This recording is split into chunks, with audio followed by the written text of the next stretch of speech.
ইসিতে সশরীরে তারেক রহমানের এনআইডি নিবন্ধনের কাজ শেষ। ভোটার হবেন ঢাকা ১৭ আসনে গুলশানের ১৯ নম্বর ওয়ার্ডে।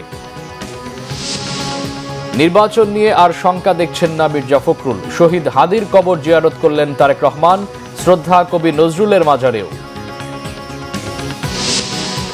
বিএনপিতে যোগ দিলেন গণ অধিকার পরিষদের রাশেদ খান। রাজনৈতিক প্রতিপক্ষের প্রতারণার শিকার বলে দাবি মাহমুদুর রহমান মান্নার। ওসমান হাদিকে হত্যার বিচারের দাবিতে উত্তাল রাজধানীর শাহবাগ মোড়। দ্রুত বিচার না হলে কঠোর কর্মসূচির হুঁশিয়ারি, ভোগান্তির শিকার সাধারণ মানুষ। দেখছিলেন ক্রাউন সিমেন্ট সংবাদ শিরোনাম, এবার বিস্তারিত সংবাদ। জাতীয় পরিচয়পত্র নিবন্ধনের কাজ শেষ করেছেন বিএনপির ভারপ্রাপ্ত চেয়ারম্যান তারেক রহমান ও তার মেয়ে ব্যারিস্টার জাইমা রহমান। নির্বাচন কমিশন সচিব আক্তার আহমেদ জানিয়েছেন, তাদের ভোটার তালিকায় নাম অন্তর্ভুক্তির বিষয়ে সিদ্ধান্ত নেবে নির্বাচন কমিশন। সেজন্য অপেক্ষা করতে হবে অন্তত আজ রবিবার পর্যন্ত। আহমেদ সরোয়ারের রিপোর্ট।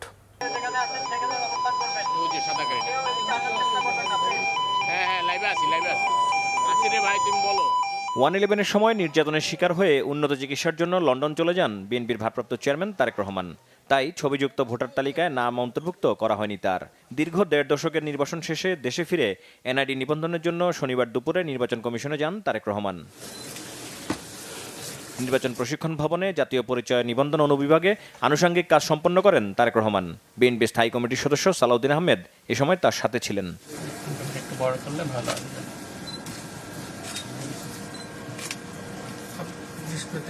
এর আগে তারেক রহমান কন্যা জাইমা রহমানও নির্বাচন কমিশনে যান নিবন্ধনের আনুষ্ঠানিকতার জন্য। আধ ঘন্টার মধ্যে যাবতীয় কাজ সেরে তিনি বেরিয়ে যান।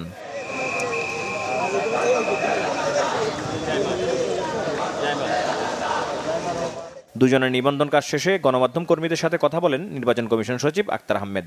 জানান, তার ভোটার হবার সিদ্ধান্ত দেবে নির্বাচন কমিশন। ফর্ম ফিল আপ করে ওনাদের ছবি তুলেছেন, বায়োমেট্রিক্স দিয়েছেন এবং দিয়ে ওনারা আবেদন করেছেন যে ওনাদেরকে যেন ভোটার তালিকায় অন্তর্ভুক্ত করা হয়। এখন নিবন্ধন কমপ্লিট করা গেলেও এখানে আমাদের প্রসেসের জন্য সময় লাগে, কারণ এটা আপলোড করে আপনার ওনাদের ফিঙ্গারপ্রিন্ট এবং সিগনেচার ম্যাচিং, ফেস আইডি সেগুলোকে ম্যাচিং করতে হয়। ম্যাচিং করার পরে কনফার্ম হলে তখন আর কি ওনাদেরকে একটা ভোটার আপনার আমরা এনআইডি নাম্বার যেটা বলি সে নাম্বারটা দেওয়া হয়। এটা করতে কিছু সময় লাগবে, তো আই বিলিভ এটা আজকের ভিতরে কমপ্লিট হয়ে যাবে। নিবন্ধনটা চলমান প্রক্রিয়া। নিবন্ধন কমপ্লিট করেছেন, ভোটার তালিকায় অন্তর্ভুক্তি যেটাতে আগামী আপনার 12 ফেব্রুয়ারিতে নির্বাচনের সাথে সম্পর্কিত। আপনারা জানেন কমিশনের সিদ্ধান্ত, কমিশনের অনুমতি দুভাবে পাওয়া যায়, একটা হচ্ছে আনুষ্ঠানিক সভা করে আর একটা হচ্ছে নথির মাধ্যমে। এখন কমিশন যে পদ্ধতিতে অনুমোদন করবেন সেটা আমরা নথি উপস্থাপন করব নিষ্পত্তির জন্য। কমিশন যদি বলেন যে সভা করবেন তাহলে সভা করবেন, আর যদি মনে যে নিশ্চিত প্রক্রিয়াজাত করে দিবেন, এটা তো কমিশনের এখতিয়ার। আমার দায়িত্বটা হচ্ছে কমিশন পর্যন্ত পৌঁছানো, এটা আগামীকালকে করব। বিএনপি চেয়ারপারসন বেগম খালেদা জিয়া লন্ডনে চিকিৎসা শেষে দেশে আসার সময় তার সাথে এসেছিলেন ডাক্তার জোবাইদা রহমান। সে সময় জাতীয় পরিচয়পত্র নিবন্ধনের কাজ সারেন তিনি। আহমেদ সরওয়ার, বাংলা ভিশন, ঢাকা। জুলাই যোদ্ধা ইনকিলাব মঞ্চের মুখপাত্র শহীদ শরীফ ওসমান হাদির কবর জিয়ারত করেছেন বিএনপির ভারপ্রাপ্ত চেয়ারম্যান তারেক রহমান। শনিবার বেলা 11:30টায় তিনি ঢাকা বিশ্ববিদ্যালয়ের কেন্দ্রীয় জামে মসজিদ সংলগ্ন ওসমান হাদির কবর জিয়ারত করেন। এরপর জিয়ারত করেন জাতীয় কবি কাজী নজরুল ইসলামের কবর। এ সময় ঢাকা বিশ্ববিদ্যালয়ের উপাচার্য ডক্টর নিয়াজ আহমেদ খান ও বিএনপির শীর্ষ নেতারা তার সঙ্গে ছিলেন। দেখুন বিস্তারিত রিপোর্টে। তৃতীয় দিনের কর্মসূচি পালনে শনিবার সকাল 10:30টার দিকে গুলশানের 196 নম্বর বাসা থেকে বের হন বিএনপির ভারপ্রাপ্ত চেয়ারম্যান তারেক রহমান। 11:30 ঢাকা বিশ্ববিদ্যালয় এলাকায় পৌঁছেন তিনি। তারেক রহমানকে স্বাগত জানান বিএনপি মহাসচিব মির্জা ফখরুল ইসলাম আলমগীর ও স্থায়ী কমিটির সদস্য সালাউদ্দিন আহমেদ সহ শীর্ষ নেতারা। ঢাকা বিশ্ববিদ্যালয়ের উপাচার্য ডক্টর নিয়াজ আহমেদ খান ও বিএনপির শীর্ষ নেতাদের সঙ্গে নিয়ে ওসমান হাদির কবর জিয়ারত করেন। এরপর জাতীয় কবি কাজী নজরুল ইসলামের সমাধিতেও শ্রদ্ধা নিবেদন ও জিয়ারত করেন বিএনপির ভারপ্রাপ্ত চেয়ারম্যান। এরপর তারেক রহমান রওনা দেন নির্বাচন কমিশনের উদ্দেশ্যে। এর আগে তারেক রহমানের কর্মসূচিকে কেন্দ্র করে ঢাকা বিশ্ববিদ্যালয় কেন্দ্রীয় মসজিদের পাশের কবরস্থানে আসেন বিএনপি মহাসচিব মির্জা ফখরুল ইসলাম আলমগীর সহ স্থায়ী কমিটির কয়েকজন সদস্য। মির্জা ফখরুল বলেন, হাদির কবর জিয়ারত তারেক রহমানের রাজনৈতিক প্রজ্ঞার পরিচয়। নির্বাচন নিয়ে জনগণের শঙ্কা দূর হয়েছে বলেও মনে করেন তিনি। ভবিষ্যতের প্রধানমন্ত্রী জনাব তারেক রহমান সাহেবের আজকে এই জুলাই যুদ্ধের অন্যতম সেনানী উসমান হাদির কবর জিয়ারত করতে আসবেন। সেই সঙ্গে তিনি জাতীয় কবি নজরুল ইসলাম সাহেবের কবর জিয়ারত করবেন। এটা নিঃসন্দেহে তার যে রাজনৈতিক প্রজ্ঞা, সেই প্রজ্ঞারই পরিচায়ক। আমরা অত্যন্ত আশাবাদী দ্রুত নির্বাচন যখন আপনার অনুষ্ঠিত হবে, সেখানে নিঃসন্দেহে জনাব তারেক রহমান সাহেব সবচেয়ে বেশি সাফল্য লাভ করবেন। শহীদ ওসমান হাদির কবর জিয়ারত করতে আসা সাধারণ মানুষ বলছেন, যুগে যুগে যারাই ইনসাফের কথা বলতেন তাদেরকেই শহীদ হাদির ভাগ্য বরণ করতে হয়েছে। যারা সৎ এবং সততার পক্ষে, তাদের সকল মানুষের জন্য তার জন্য দোয়া করা দরকার।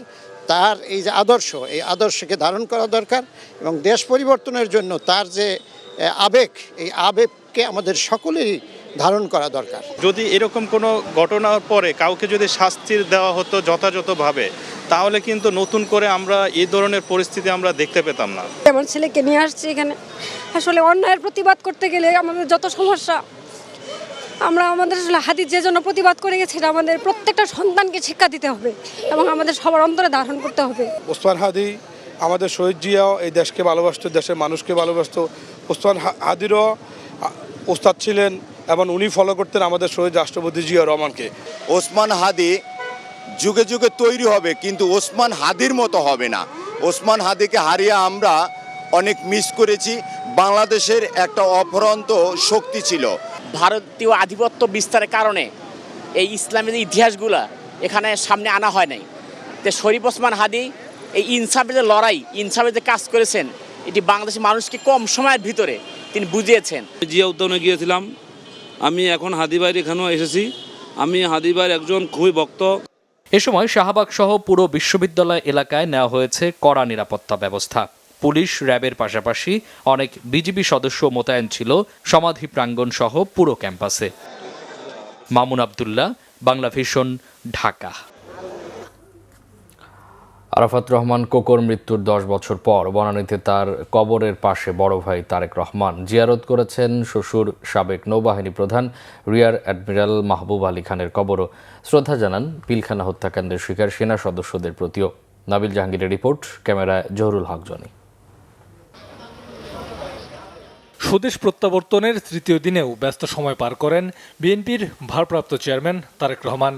সকাল 10:30টার পর বের হন সাদা একটি টয়োটা ল্যান্ড ক্রুজার প্রাডোতে।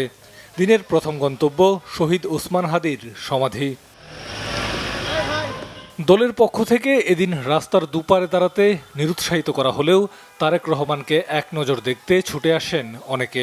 ফলে জনতার স্রোত ঠেলে শাহবাগে পৌঁছাতে বেশ বেগ পেতে হয়। নেতাকর্মীদের ভিড় ঠেলেই পৌঁছাতে হয় আগারগাঁওয়ের নির্বাচন কমিশন ভবনে। এনআইডি সংক্রান্ত কাজ শেষে ধানমন্ডিতে যাওয়ার কথা থাকলেও 1টা 21 মিনিটে বনানী কবরস্থানের উদ্দেশ্যে যাত্রা শুরু করে বিএনপির ভারপ্রাপ্ত চেয়ারম্যানের গাড়িবহর। দুপুর 1টা 52 মিনিটে বনানী কবরস্থানে পৌঁছান তারেক রহমান। ছোট ভাই আরাফাত রহমান কোকোর মৃত্যুর পর প্রথমবারের মতো তার কবরের পাশে দাঁড়িয়ে মোনাজাত করেন বড় ভাই। এ সময় বেশ কিছুক্ষণ নীরবে দাঁড়িয়ে থাকেন তিনি। এরপর বনানীর সামরিক কবরস্থানে যান তারেক রহমান। সেখানে তার শ্বশুর সাবেক নৌবাহিনী প্রধান রিয়ার অ্যাডমিরাল মাহবুব আলী খানের কবর জিয়ারত করেন তিনি। পরে যান নির্মম পিলখানা হত্যাকাণ্ডের শিকার সেনা কর্মকর্তাদের কবর জিয়ারতে। এরপর দুপুর 2:30টার দিকে গুলশানের 196 নম্বর বাসায় ফেরেন তারেক রহমান। নাবিল জাহাঙ্গীর, বাংলা ভিশন, ঢাকা। দিনব্যাপী কর্মসূচির ফাঁকে রাজধানীর ধানমন্ডিতে শ্বশুরবাড়ি মাহবুব ভবনে গেলেন বিএনপির ভারপ্রাপ্ত চেয়ারম্যান তারেক রহমান। শনিবার বিকেলে গুলশানের বাসভবন থেকে সড়ক পথে তিনি সেখানে পৌঁছান। দলীয় সূত্র জানিয়েছে বিকেল 4টা 25 মিনিটে গুলশান অ্যাভিনিউর 196 নম্বর বাসা থেকে তারেক রহমানকে বহনকারী গাড়িবহর ধানমন্ডির উদ্দেশ্যে যাত্রা করে। দীর্ঘ 1.5 যুগেরও বেশি সময় পর শ্বশুরবাড়িতে তার এই আগমনকে কেন্দ্র করে স্থানীয় নেতাকর্মী ও সাধারণ মানুষের মধ্যে ব্যাপক উৎসাহ উদ্দীপনা লক্ষ্য করা যায়। এর আগে গত 25 ডিসেম্বর দীর্ঘ নির্বাসিত জীবনের অবসান ঘটিয়ে যুক্তরাজ্য থেকে দেশে ফেরেন তারেক রহমান। ক্ষতিগ্রস্ত গাছের জায়গায় নতুন চারা রোপণ করেছে ঢাকা মহানগর উত্তর বিএনপি। সবার আগে বাংলাদেশ ব্যানারে শনিবার সকালে 300 ফিট সড়কের দুপাশের ব্যানার ও ফেস্টুন সরানো সহ গাছ লাগানোর এই কর্মসূচিতে অংশ নেন দলটির নেতাকর্মীরা। ট্রাকে আনা বিভিন্ন গাছের চারা রোপণ করেন তারা। গত বৃহস্পতিবার বিএনপির ভারপ্রাপ্ত চেয়ারম্যান তারেক রহমানের স্বদেশ প্রত্যাবর্তন ও গণসংবর্ধনাকে ঘিরে ক্ষতিগ্রস্ত গাছের জায়গায় চারা রোপণ করে ওই এলাকার পরিবেশের মান উন্নয়নে এমন কর্মসূচি হাতে নেওয়া হয়েছে বলে জানিয়েছেন বৃক্ষরোপণ কর্মসূচিতে অংশ নেয়া বিএনপির ক্রীড়া সম্পাদক আমিনুল হক। বিএনপিতে আনুষ্ঠানিকভাবে যোগ দিয়েছেন গণ অধিকার পরিষদের সাধারণ সম্পাদক রাশেদ খান। শনিবার দলের চেয়ারপারসন বেগম খালেদা জিয়ার গুলশান কার্যালয়ে গিয়ে তিনি বিএনপিতে যোগ দেন। বিএনপি মহাসচিব মির্জা ফখরুল ইসলাম আলমগীরের হাতে ফুল দিয়ে রাশেদ খান বিএনপির আদর্শ বাস্তবায়নের কথা বলেন। এ সময় বিএনপির স্থায়ী কমিটির সদস্য সালাউদ্দিন আহমদও উপস্থিত ছিলেন। মির্জা ফখরুল জানান, ঝিনাইদহ 4 আসনে ধানের শীষের প্রতীক নিয়ে নির্বাচনে লড়বেন বিএনপিতে সদ্য যোগ দেয়া রাশেদ খান। স্থানীয় নেতাকর্মীদের রাশেদ খানের জন্য কাজ করার নির্দেশনা দেন বিএনপি মহাসচিব। গণ অধিকার পরিষদের সাধারণ সম্পাদক জনাব মোহাম্মদ রাশেদ খান তিনি বাংলাদেশ জাতীয়তাবাদী দলে যোগ দিচ্ছেন এবং বাংলাদেশ জাতীয়তাবাদী দল সিদ্ধান্ত নিয়েছে যে ঝিনাইদহ 4 আসন, যেটা ঝিনাইদহ সদর এবং কালীগঞ্জ থানা নিয়ে, এই আসনে মোহাম্মদ রাশেদ খানকে ধানের শীষ প্রতীকে নির্বাচন করার জন্য মনোনয়ন দেওয়া হচ্ছে। রাজনৈতিক প্রতিপক্ষ তার ঋণ খেলাপির বিষয়ে নানা ধরনের অপপ্রচার চালাচ্ছে বলে অভিযোগ করেছেন নাগরিক ঐক্যের সভাপতি মাহমুদুর রহমান মান্না। রাজধানীর তোপখানা রোডে নাগরিক ঐক্যের কার্যালয়ে শনিবার এক সংবাদ সম্মেলনে একথা বলেন তিনি। সম্মেলনে তার ঋণ খেলাপির বিষয়টি স্পষ্ট করেন মান্না। বলেন, তিনি প্রতারণার শিকার হয়েছেন। একই সাথে অভিযোগ করেন, রাজনৈতিক অঙ্গন এখনও প্রভাবমুক্ত হয়নি। দলীয় শক্তি কাজে লাগিয়ে একদল এসব প্রচারণা চালাচ্ছে।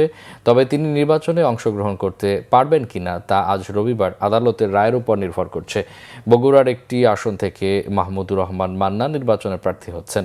এক্ষেত্রে তিনি বিএনপির সবুজ সংকেত পেয়েছেন। তবে ঋণ খেলাপির বিষয়টি সামনে আসায় তার নির্বাচনে অংশ নেওয়া নিয়ে কিছুটা ধোঁয়াশা সৃষ্টি হয়েছে।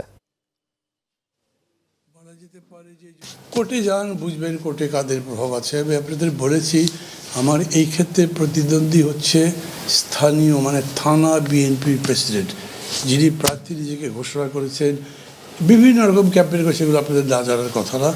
যত অপপ্রচার এতগুলো দিয়েছে উনি করেছেন। ওনার 3-4টা ইউটিউব চ্যানেল আছে, সেগুলো থেকে করেছেন। অনেকটা স্পষ্ট হয়তো হয়েছে। শরীফ ওসমান হাদিকে হত্যার বিচারের দাবিতে শনিবার 3য় দিনের মতো উত্তাল হয়ে ওঠে রাজধানীর শাহবাগ মোড়। তীব্র শীত উপেক্ষা করে রাত পর্যন্ত আন্দোলন চালিয়ে যান নেতাকর্মীরা। দ্রুত সময়ের মধ্যে হাদি হত্যায় জড়িতদের বিচার প্রক্রিয়া শেষ না করলে আরও কঠোর কর্মসূচির হুঁশিয়ারি তাদের। পরে রবিবার সকাল 11টায় আবারও শাহবাগ মোড়ে অবস্থান নেওয়ার ঘোষণা দিয়ে রাতের কর্মসূচি শেষ করেন তারা। এদিকে দিনভর শাহবাগে আন্দোলন চলায় বন্ধ থাকে মূল সড়ক। ভোগান্তিতে পড়েন রাস্তায় বের হওয়া মানুষ। বিস্তারিত ফজলে রাব্বির রিপোর্টে।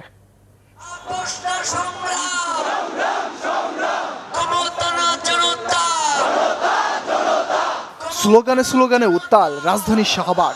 ওসমান হাদি হত্যার বিচারের দাবিতে টানা 24 ঘন্টার বেশি সময় ধরে নেতাকর্মীদের এই অবরোধ কর্মসূচি।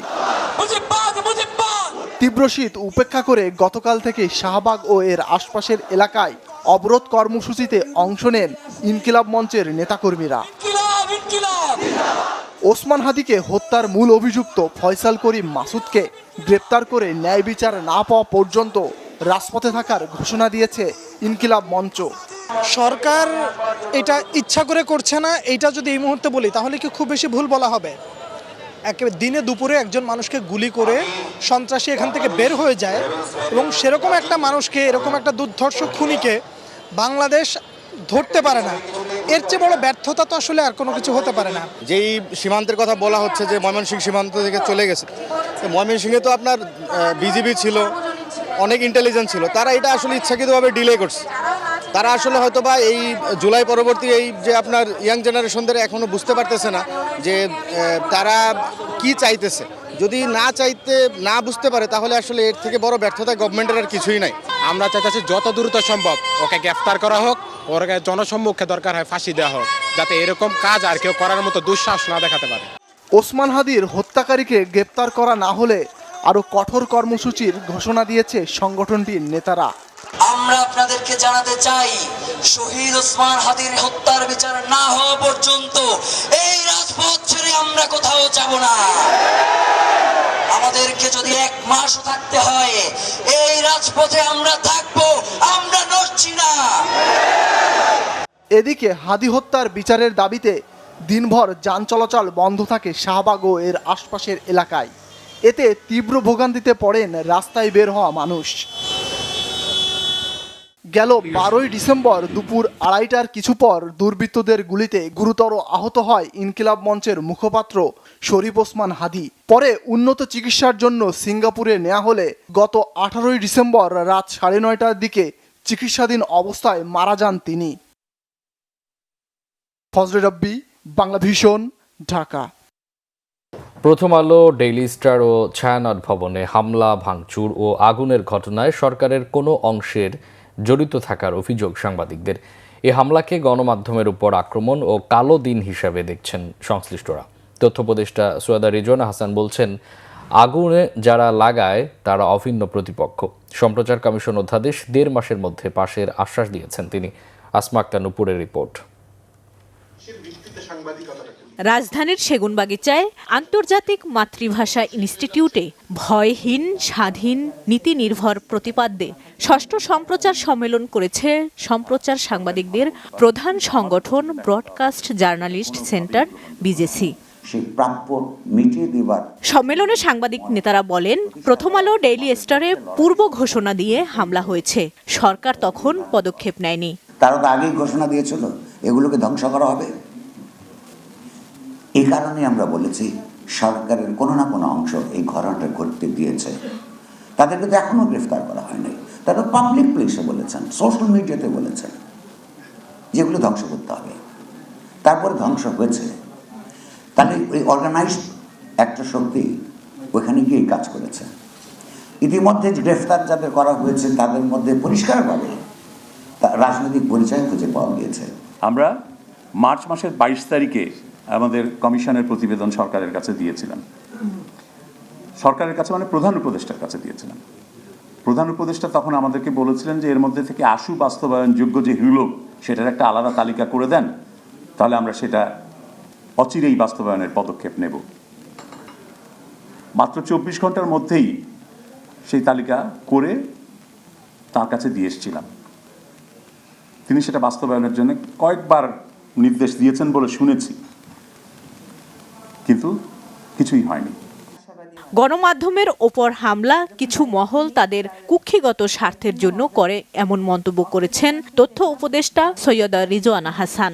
এই যারা আগুনটা দিয়েছে তারা আমাদের আসলে কমন প্রতিপক্ষ।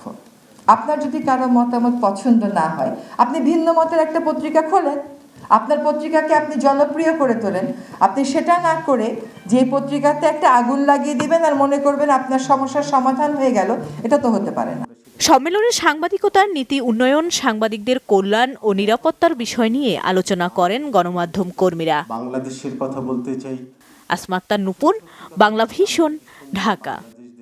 নোয়াখালী জেলার বেগমগঞ্জ থানাধীন একাব্বরপুর সরকারি প্রাথমিক বিদ্যালয়ের শতবর্ষ পূর্তি অনুষ্ঠান হয়েছে শনিবার। প্রতিষ্ঠানের সভাপতি নৌবাহিনী কর্মকর্তা তহিদুল ইসলামের সভাপতিত্বে অনুষ্ঠানে প্রধান অতিথি ছিলেন শিল্প মন্ত্রণালয়ের যুগ্ম সচিব সাহেলা আক্তার। বিশেষ অতিথি ছিলেন বিশিষ্ট ব্যবসায়ী আব্দুর রব, আবুল খায়ের ও দুলাল হোসেন সহ প্রাক্তন ছাত্রছাত্রীরা। অনুষ্ঠানটির সার্বিক সহযোগিতায় ছিলেন বাংলা ভিশন মিডিয়া উত্তর আমেরিকার হেড অফ ম্যানেজমেন্ট জিয়াউল হক জুয়েল। সবশেষে রাফেল ড্র ও মনোজ্ঞ সাংস্কৃতিক অনুষ্ঠানের আয়োজন করা হয়। আমরা সংবাদ শেষ করব ক্রাউন সিমেন্ট শিরোনামগুলো আরেকবার জানিয়ে।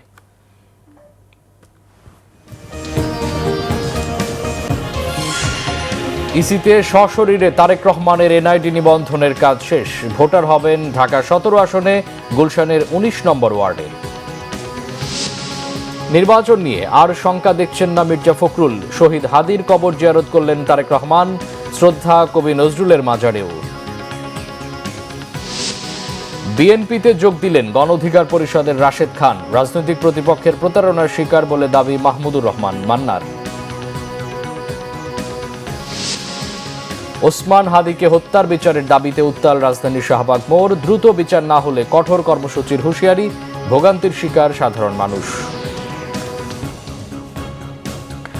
এই ছিল এখনকার মতো। পরে সংবাদ সকাল 7:30টায় দেখার আমন্ত্রণ রইল। এছাড়া বাংলা ভিশন সংবাদ ও সংবাদ সংশ্লিষ্ট অনুষ্ঠান দেখতে ভিজিট করুন www.bvnews24.com ও facebook.com/banglavisionnews এবং সাবস্ক্রাইব করুন youtube.com/banglavisionnews। এতক্ষণ সাথে থাকায় অসংখ্য ধন্যবাদ।